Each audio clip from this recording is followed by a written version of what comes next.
Oi, gente. Eu sou Camila Mafra, contadora de histórias, arte educadora e umbandista. E venho hoje nesse momento de quarentena, um momento muito difícil para todos nós, tentando ver um pouquinho o lado bom, né, dessa reclusão social e aproveitar esse momento que é de introspecção, de autoconhecimento, né, de estudo e aproveitar também para a gente se ligar um pouquinho mais no sagrado. Eu resolvi então estudar a mitologia dos orixás e vim trazer para vocês um pouquinho do estudo, assim, dividir com vocês alguns contos. Hoje eu vou ler um conto desse livro, do Aimó, do Reginaldo Prandi. É um livro que eu gosto muito e que é uma história, e dentro dessa história tem vários contos dos orixás no meio da história.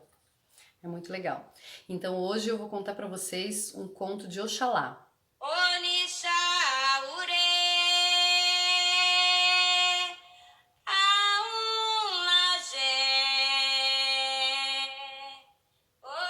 Oxalá, naquele tempo, era chamado de Obatalá, o senhor do pano branco, só porque sua túnica era mantida sempre alvíssima. A tarefa da criação era exclusiva dele, presente de Olorum.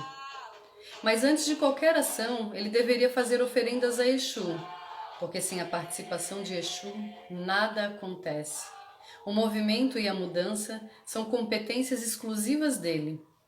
Oxalá, porém, não seguiu o preceito e perdeu então essa oportunidade.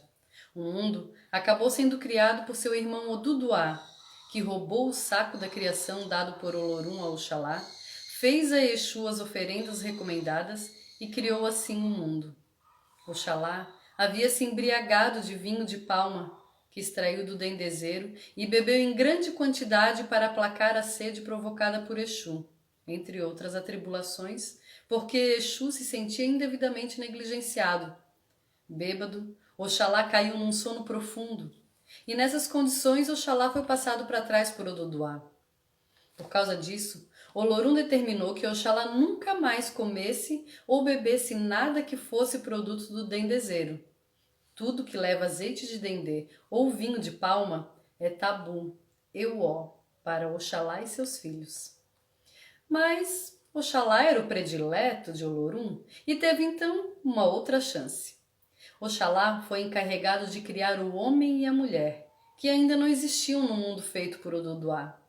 E a humanidade foi criada por Oxalá, com a ajuda de Exu, agora devidamente propiciado. E aqui entra a participação de Nanã. Na feitura do homem, Oxalá tentou vários materiais. Ele fez o homem de pedra, mas ficou pesado demais. Não saía do lugar nem se mexia.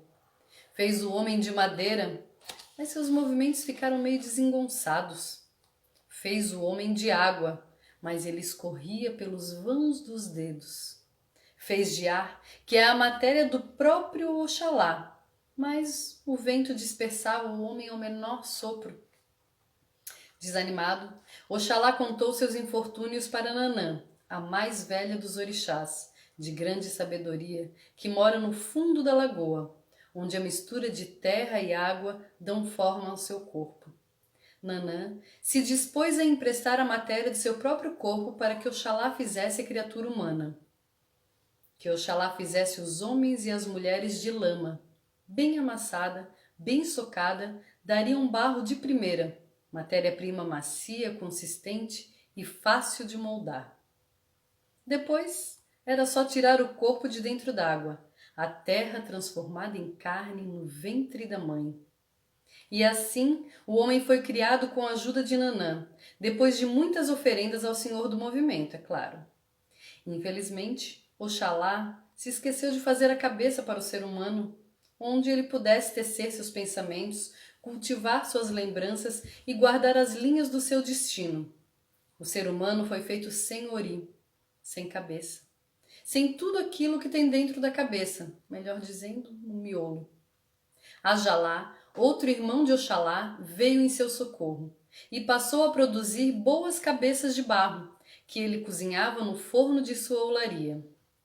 Entre todas as cabeças fabricadas por Ajalá, ao nascer o homem escolhia uma para si. Escolhia uma cabeça nova ao nascer, um ori recém-fabricado, sem nenhuma lembrança, uma folha em branco para uma vida nova. O único problema é que Ajalá gosta de beber. E quando ele trabalha bêbado, algumas das cabeças não saem bem cozidas. Mas Iemanjá aprendeu um jeito de resolver esse problema e sabe consertar cabeças com defeitos. Nanã emprestou a Oxalá a matéria-prima para o homem, mas advertiu que era um empréstimo, não uma doação. Oxalá teria então uma dívida com ela, que imprudentemente depois esqueceu de pagar. A humanidade se reproduziu, inventou ofícios, construiu aldeias e estradas, se diferenciou em povos e línguas, se propagou por vários pontos do Aie. Os humanos se gabavam de saber tudo, mas a morte era coisa que os homens e as mulheres daquele tempo não conheciam para si, porque foram feitos à imagem dos deuses, suas cópias no Aie, e os deuses são para sempre.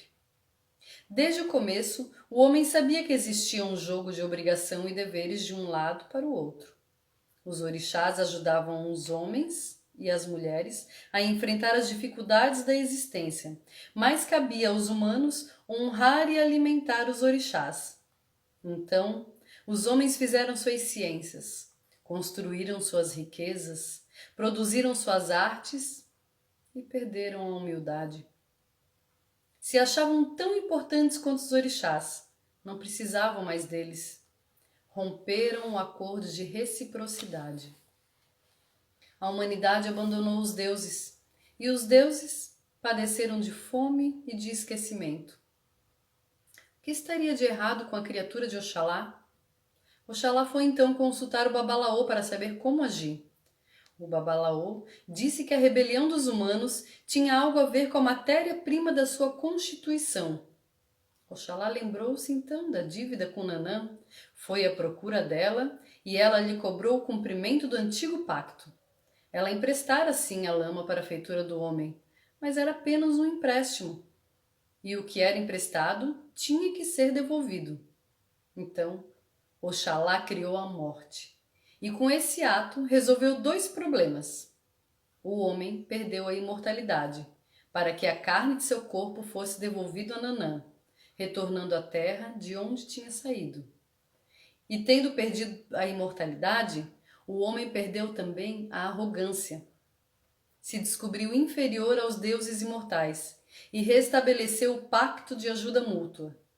O homem continuou com seu espírito eterno, mas de tempos em tempos é obrigado a morrer e devolver assim seu corpo à terra, à lama, para depois nascer de novo e ocupar um outro corpo, que cedo ou tarde será de novo devolvido a Nanã.